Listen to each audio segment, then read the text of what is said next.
Mrs. Danilo Butoni. Are you currently an LDR? Masya siya ng pinili. Diba, no? What's it like being Mrs. Danilo Butoni? Gusto niya yan pag yun ang topic. Gusto niya yan. Oo, kahit sa shooting, minsan naiinip pa siya, parang kaya naman mabubuksan yung topic tungkol sa mag-asawa. So, ayan. Go again. Katulad din ng pagiging breadwinner at pagtulong sa pamilya, ito naman yung part na ako naman, yung masaya, kumpleto, ganon. So tama lang ang dating ng mga chapters sa buhay ko.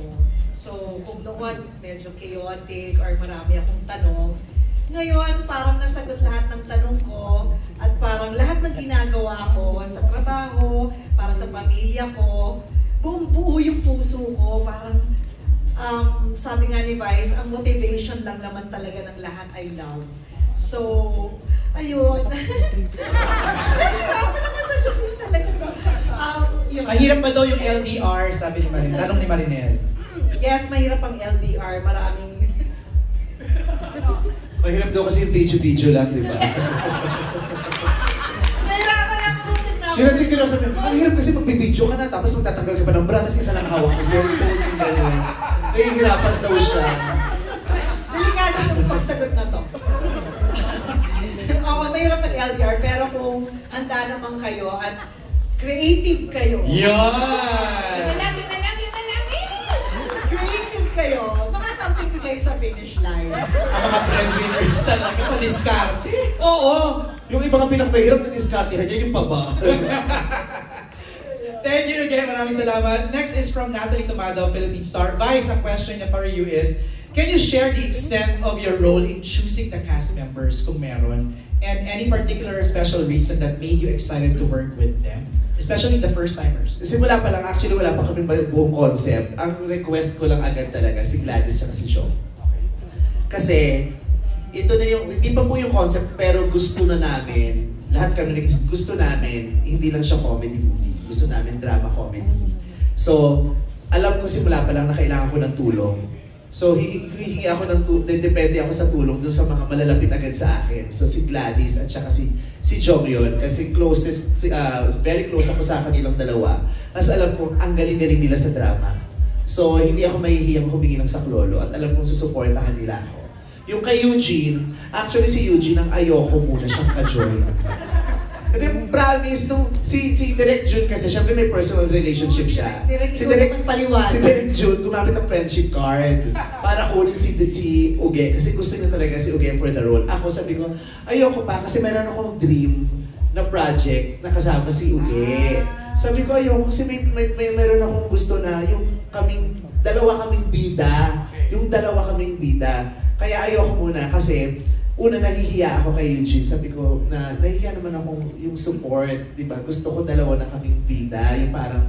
At saka sabi ko, kung makikita na kami rito, baka ma-preempt yung plano ko. Gusto ko may pasabog kami dalawa ni Oge, yung walang yaan kami dalawa sa isang pelikula, yung gano'n. So, ang generous niya. She didn't mind na, support ko si Vice, okay. Ganon, kaya ang masyadong mahal, atag dito, itong pelikulang to talaga, natatouch ako tuwing pinag-uusapan. Kasi iba siya iba yung pagmamahal nila doon, iba yung pagmamahal ko dito sa movie. Iba rin yung pagmamahal ko at yung pagmamahal na nakuha ko mula sa mga kasama ko. Grabe sila sa akin dito. Grabe nila akong minahal at sinuportahan. Grabe sila. Meron silang balak lahat sa akin.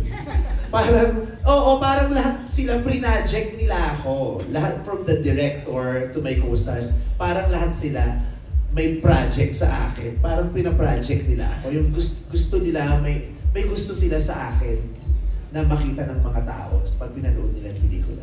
And with that, Direk, ano yung gusto mong makita namin kay Vice sa pelikulang to?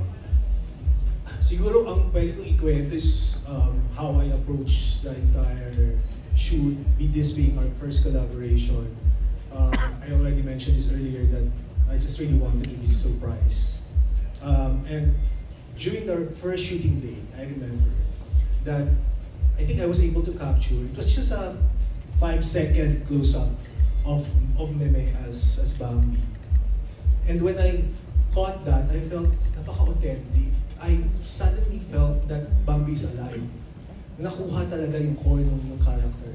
Kasi syempre na nagsisimula, ano ba to? I know what's expected for me to come up with a film that's entertaining, but at the same time fresh, but at the same time, it should be a true Vice Ganda movie, but it has also have to have my own touch. But it's a lot. Parang the pressure was there, but on that first day, I let go of the pressure and I just decided to embrace the process. Kasi nakita ko yung authenticity ng character and I felt that if we could just stay true and stay grounded to this authenticity until the end of the filming process, we might be able to come up with something special. And I think that's what we're all able to achieve. A story for the family, and in terms of how the audiences are going to see Meme, I think they're going to see Meme in a new light. Familiar pa rin, ito pa rin yung Vice Ganda na minahal niyo, pero mas marami pa kayong mamahalin sa kanya. Doon sa pinakita ng trailer kanina medyo different, naninibago kami. Na hindi yung from start to finish, puro magkapatawa. Ngayon hindi, may away, may drama. So, Nakakapanibago talaga. Nakakapanibago. Sa script pa lang nung nabasa, nakakapanibago. Sa set, nakakapanibago. Ibang-iba. This is a brand new experience sa akin na napakaganda. Yung nabanggit mo na yung script, I wanna go to Jumbo and Daisy. Meron ba kayong pinatter na tao? Meron pa kayong inspired ba to by true events? Aminin nyo na nabuhay nyo yun. Ano ba?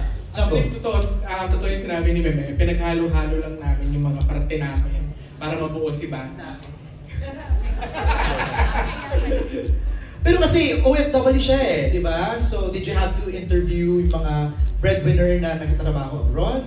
Yes, we did a lot of research and interviews. Marami kaming nakausap ng mga breadwinners na international Filipino workers din. Right. Just like Bambi.